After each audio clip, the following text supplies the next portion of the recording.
Assalamualaikum dear viewer and student, a very warm welcome to you people to my YouTube channel। आज जो topic हम discuss करने जा रहे हैं वो है फ्यूचर में futures continuous tense. Future continuous tense actually क्या है? फ्यूचर कंटिन्यूअस टेंस जो है जो कि फ्यूचर में एक काम जो है वो शुरू हुआ हो, ठीक है, और फ्यूचर में जो है वो चल रहा हो, फ्यूचर में वो काम जो है वो प्रोग्रेस में हो। तो ये फ्यूचर कंटिन्यूअस टेंस जो है ऐसी एक्शन को जो है वो शो करता है जो कि फ्यूचर में स्टार्ट हुआ हो और फ्यूचर में अभी तक वो स्टार्ट है, लेकिन फ्यूचर की बात है, ठीक है। इसके जो रूल्स है तो इसमें इसकी उर्दू की पहचान जो है वो है रहा होगा, रही होगे, रहे होंगे वगैरह वगैरह। जैसे कि हम कहते हैं कि रहा होगा और रही होंगी, रहे होंगे वगैरह वगैरह। तो ये इसकी उर्दू की पहचान है जिसमें हम पहचानते हैं, लेकिन इसका मेन फंक्शन जो है वो फ्यूचर में एक काम स्टार्ट है और फ्यूचर में अभी तक वो प्रोग्रेस में है, फ्यूचर में जो कि एक काम अभी वाक़या नहीं हुए लेकिन फ्यूचर की हम बात कर रहे हैं। इसमें रूल जो होते हैं तो इसमें नंबर 1 जो है वर्ब का जो है फॉर्म जो यूज होगा, नंबर 1 वर्ब का, तो वर्ब का आईएनजी फॉर्म यूज होगा। First form of verb base form plus ING, यानी फर्स्ट फॉर्म प्लस आईएनजी जिससे बन जाता है प्रेजेंट पार्टिसिपल।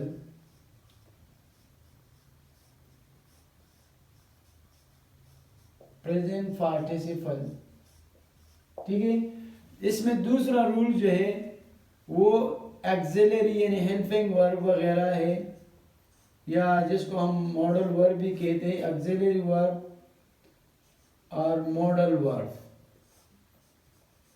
और मॉडल वर्ब तो वो है शल, जैसे कि इससे पहले टेंस में हम डिस्कस कर चुके शल या विल, और ये भी हम डिस्कस कर चुके हैं कि शल ब्रिटिश रूल्स के मुताबिक जो है लगता है फर्स्ट पर्सन प्रोनाउन के साथ, यानी आई और वी के, बाकी यू दे और ही शी इट वगैरह इस सब के साथ जो है विल लगता है। लेकिन इसको हम पहले भी डिस्कस कर चुके हैं कि जो यू से या अमेरिकन रूल्स हैं तो वो सब के साथ विल लगाते हैं, ठीक है। ये हम प्रेजेंट इंडिपेंडेंट सारी फ्यूचर इंडिपेंडेंटनेस में हम इसको डिस्कस कर चुके हैं।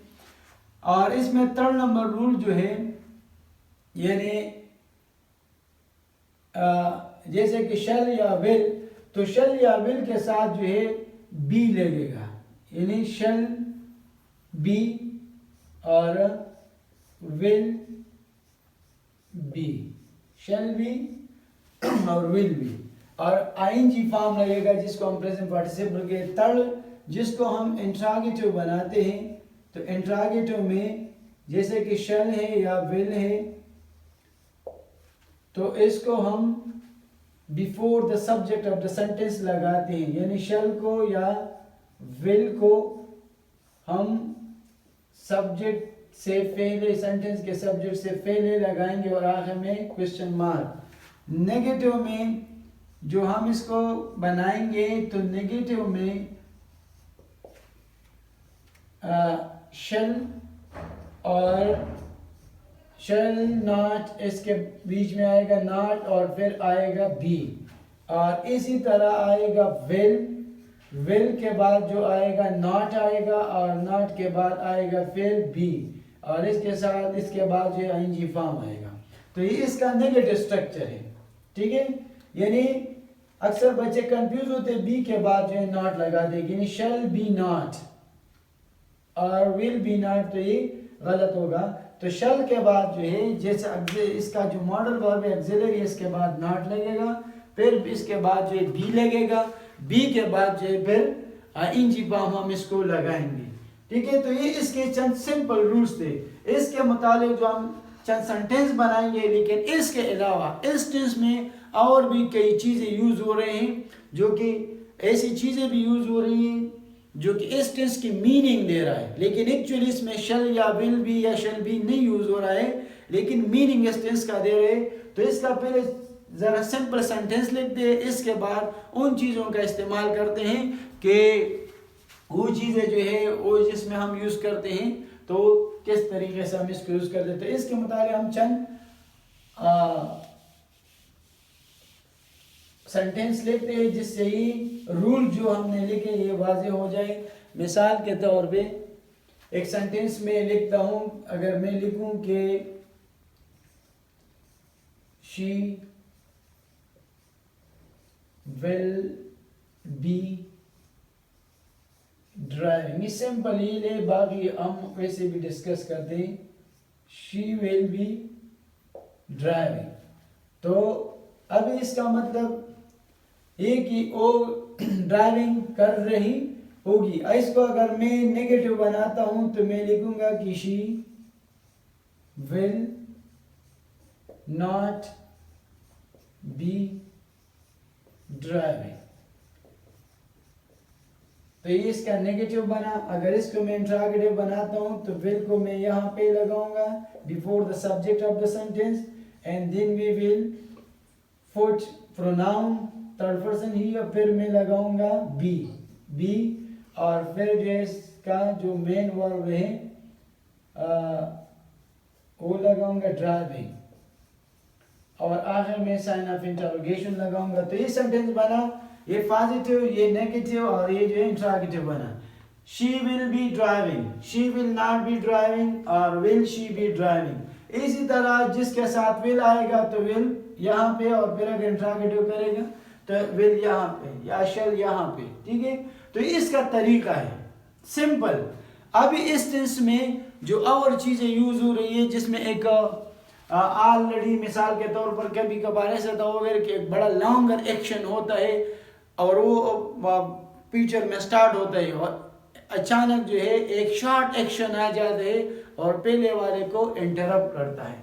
तो इसके मुताबिक हम सेंटेंस लिखते हैं, और ज्यादातर सेंटेंस जो है एग्जामिनेशन पॉइंट ऑफ व्यू से जो है अगर इस टेंस से आते हैं तो वहां से आते हैं। जैसे कि नंबर 1 जो है वही सेंटेंस जो कि एक लॉन्गर एक्शन चल रहा हो। सिंपल मैं इधर लिख रहा हूं longer action,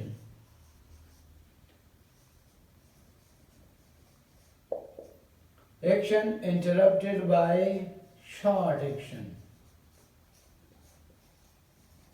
interrupted by shorter action। तो अभी दो एक्शन, एक एक्शन चल रहा होगा और वो एक्शन चल रहा है फ्यूचर में, और एकदम एक छोटा एक्शन आ जाते हैं और इसको इंटरप्ट करते हैं, तो इसकी मीनिंग चेंज हो जाती है। फॉर एग्जांपल उसका स्ट्रक्चर चेंज हो जाते हैं, दो टेंस आ जाते हैं इसमें। फॉर एग्जांपल अगर मैं लिखूं कि आई, या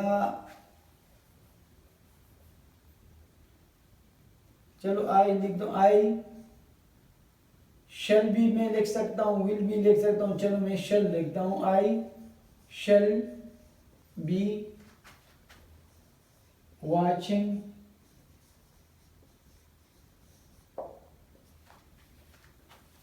shall be watching TV when she arrives at tonight। अभी इसमें दो एक्शन आए यानी दो एक्शन कैसे, अभी देख ये एक्शन इसमें जो है जैसे कि मैंने बात की कि लॉन्गर एक्शन, ठीक है। अभी लॉन्गर एक्शन चल रहा था, यानी मैं मिसाल के तौर पर मैं टीवी देख रहा था या देख रहा होगा यानी फ्यूचर में मैं टीवी देख रहा होगा। व्हेन शी अराइव्स टुनाइट, जब वो रात को आई, तो यानी मैं टीवी देख ही रहा था कि वो आई, ये फ्यूचर की बात हो रही, तो वो आई, यानी इससे ये वाला ये लंबा एक्शन जो है वो इंटरप्ट हुआ है, इसमें दखल हुआ, इसमें मुदाखलत हुई, इंटरफेरेंस इसमें हुआ।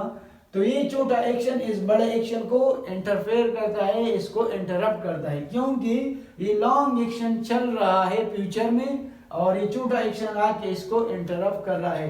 तो ये पॉइंट याद रख, जब ये सेंटेंस ये जो है फ्यूचर में होगा तो फिर ये वाला स्ट्रक्चर जो है ये प्रेजेंट सिंपल टेंस में होता है। या मिसाल के तौर पर मैं दूसरा सेंटेंस लिखता हूं, for example I will B waiting, I will be waiting for you, I will be waiting for you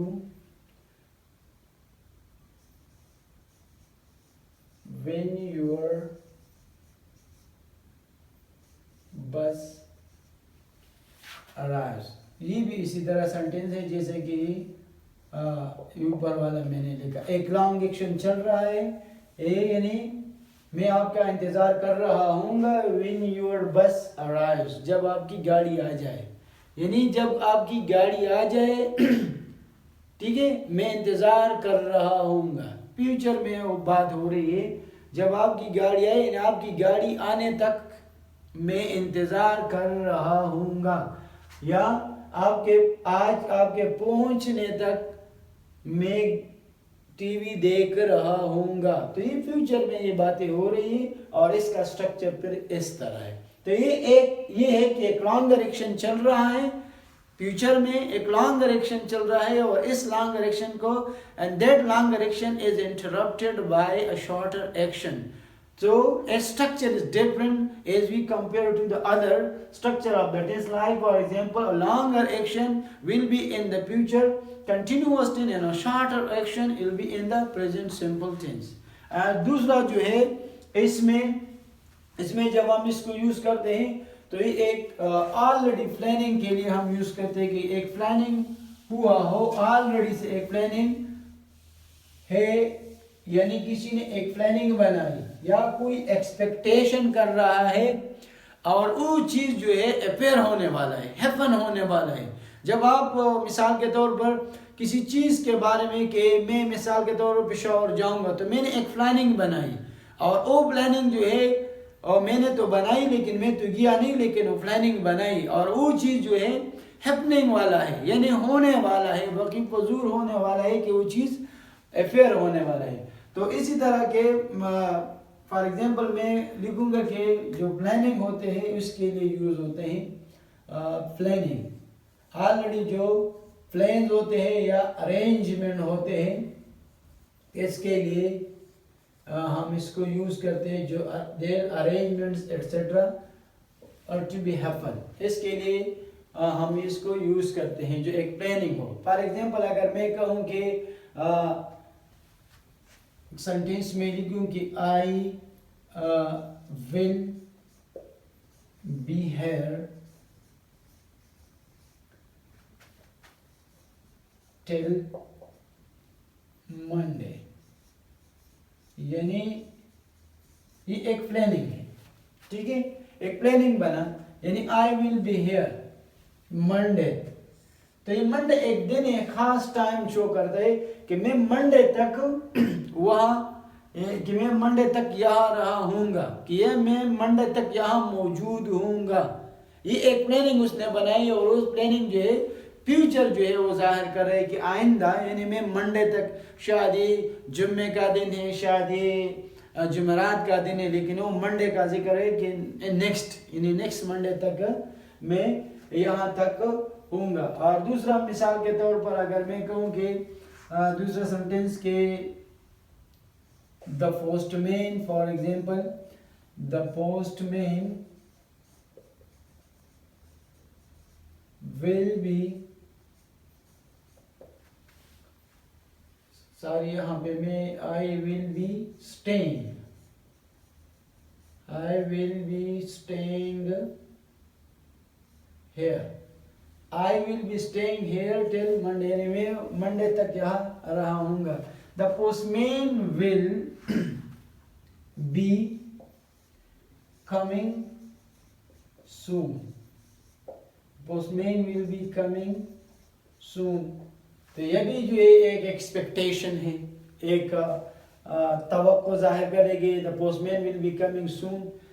या फॉर एग्जांपल इसी तरह हम टीवी पे देखते हैं कोई ड्रामा या कोई मूवी जिसके ट्रेलर चल रहे हैं, वो कहते हैं कि this movie will coming soon, हम विल बी कमिंग सून, इसका मतलब कि यानी वो बहुत जल्द आने वाले, वो एक्सपेक्टेशन कर रहा है इससे।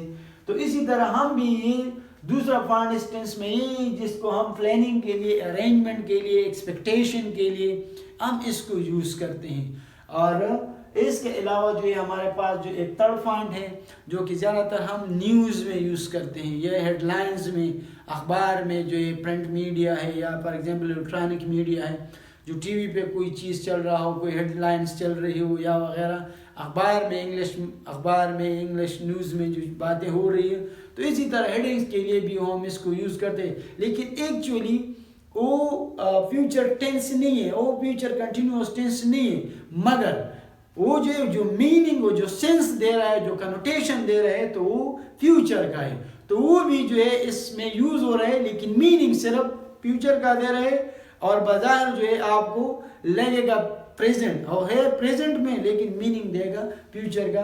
तो अभी इसकी बारी है जिसको हम कहते हैं बी, यानी B2। और B2 जो है, तो B2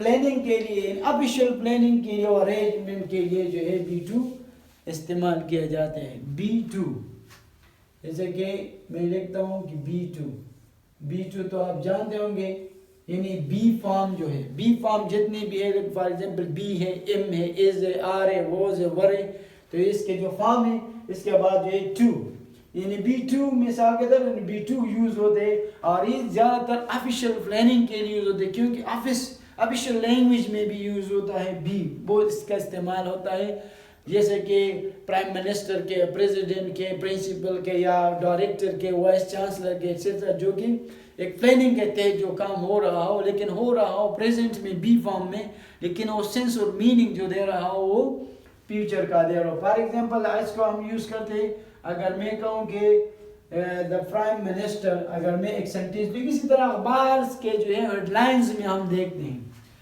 अगर मिसाल के तौर मैं लिखूँ कि द प्राइम मिनिस्टर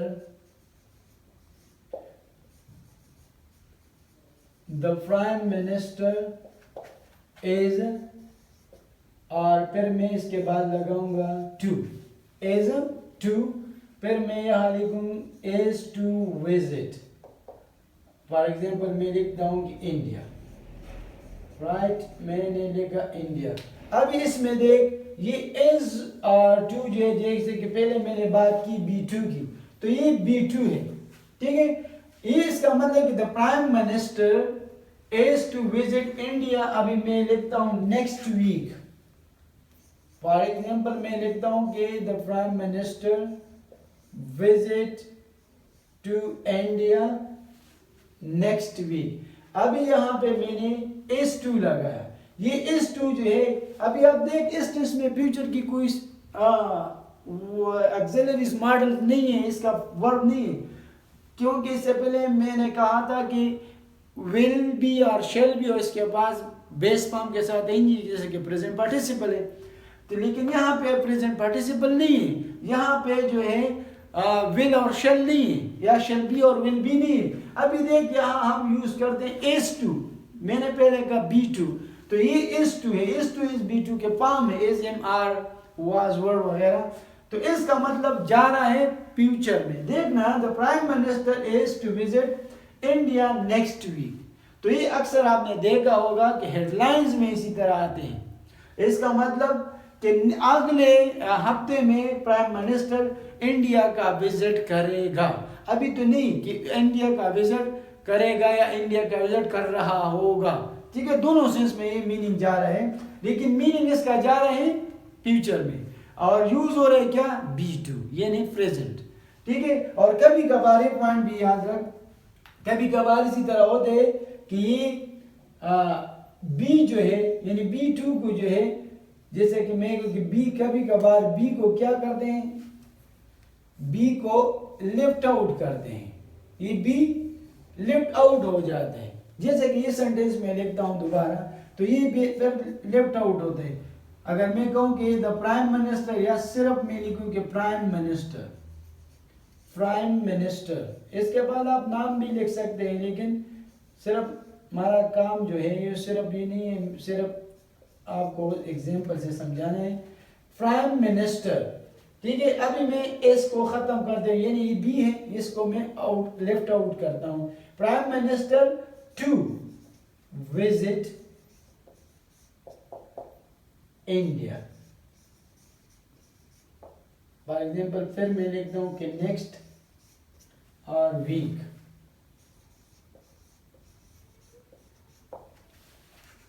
तो अब यहाँ पे देख, मैंने बी को उड़ा लिया, बी खत्म है, बी नहीं है, सिर्फ और सिर्फ टू है, और यहाँ पे बी भी है और टू भी है, यहाँ पे सिर्फ और सिर्फ टू है। लेकिन फिर भी ऐसी चीजें हम हेडलाइंस में बहुत ज्यादा देखते हैं, जैसे को स्टेटमेंट अखबार हो, या फ्रंटियर फोर्स हो, न्यूज हो, डान हो वगैरह, तो हम ऐसी चीजें, तो ये हम यूज करते हैं ऑफिशियल लैंग्वेज के लिए, ऑफिशियल प्लानिंग के लिए, और ऑफिशियल रूटीन के मुताबिक जो है ये हम इसको यूज़ करते हैं। और साथ साथ जो है ये हेडलाइंस में, अखबार के हेडलाइंस वगैरह में भी यूज होते हैं। लेकिन फ़र्क यही है कि ये यूज़ होते, बी फॉर्म यूज़ हो रहा है, लेकिन मीनिंग वो सेंस जो दे रहा है, वो मीनिंग और सेंस उसका जो है वो फ्यूचर का होता है। तो ये था द फ्यूचर कंटिन्यूअस टेंस, और इसके मुताबिक जो ज़रूरी बातें थी तो वो हमने आपके साथ शेयर की, और हम ये उम्मीद भी करते हैं कि ये चीज़ें आपको इंशाल्लाह बहुत ज़्यादा पसंद भी आई होगी। चीज़ तो मुश्किल भी लग रहा है, लेकिन इसमें डिफरेंस भी थोड़े बहुत होते हैं, लेकिन इंशाल्लाह फिर भी अगर कोई मुश्किल वगैरह है तो आप कमेंट करें, और इंशाल्लाह ऐसे वीडियो इंशाल्लाह आप आखिर तक देखेंगे और हमें साथ साथ बूस्ट भी करेंगे। Thank you.